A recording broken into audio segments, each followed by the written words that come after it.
As Andy Farmer, MarineMax Wrightsville Beach here, doing a video walkthrough on this 2005 260 Sundancer.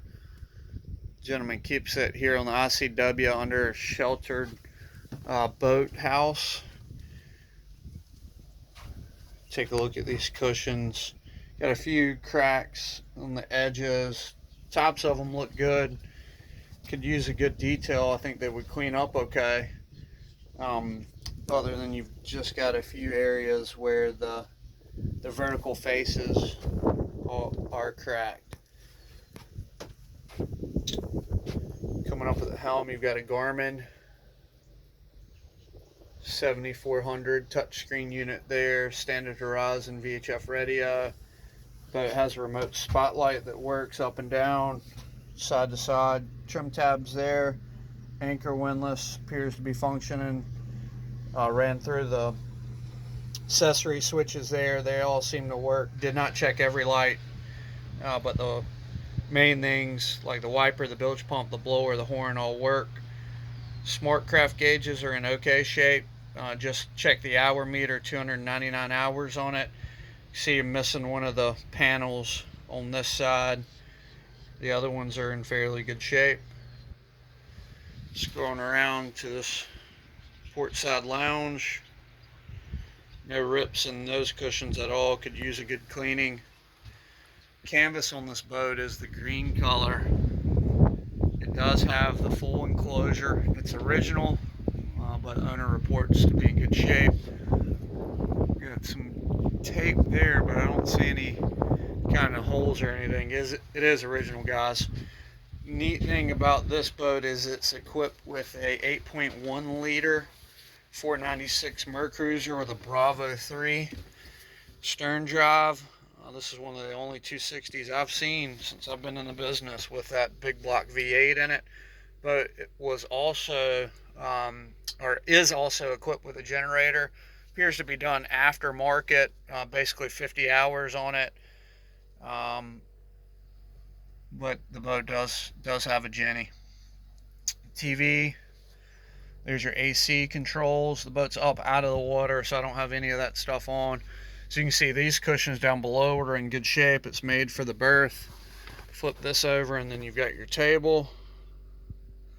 It's got some fenders stored in here. Looks like I've got a cockpit table down there, and that's the filler cushion that goes in to make that aft lounge a continuous kind of L-shaped seating area. The boat could use a detail. Carpet's in okay shape. Appears that there is a mooring cover for the boat. Check the listing where I'll confirm that, but I see the snaps and I'm pretty sure the owner told me that there is one available. I just want to confirm that with him. Taking a look at the aft berth.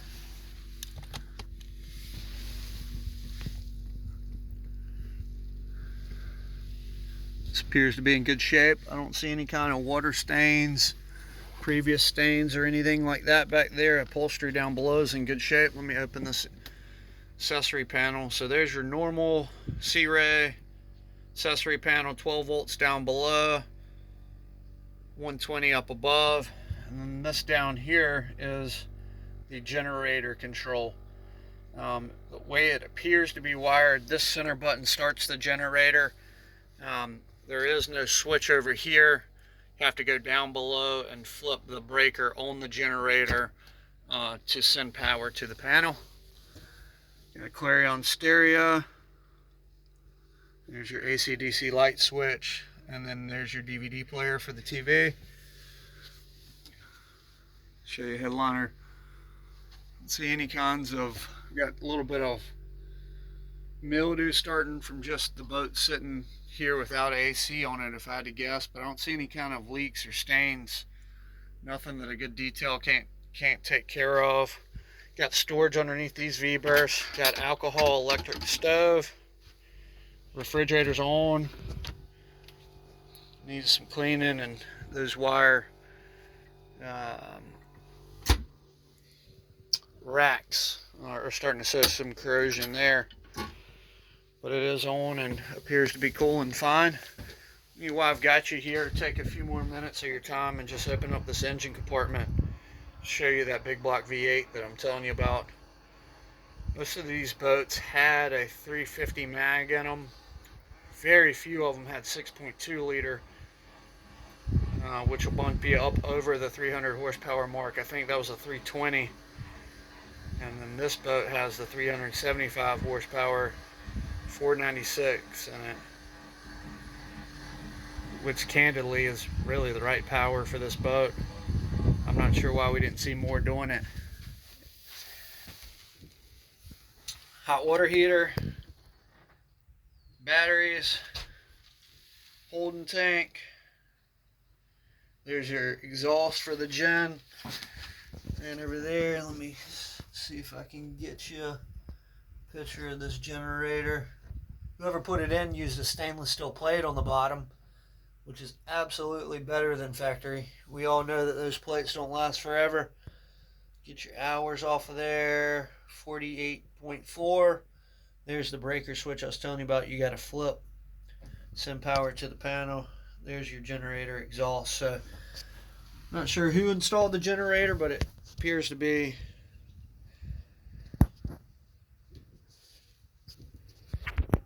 done right with that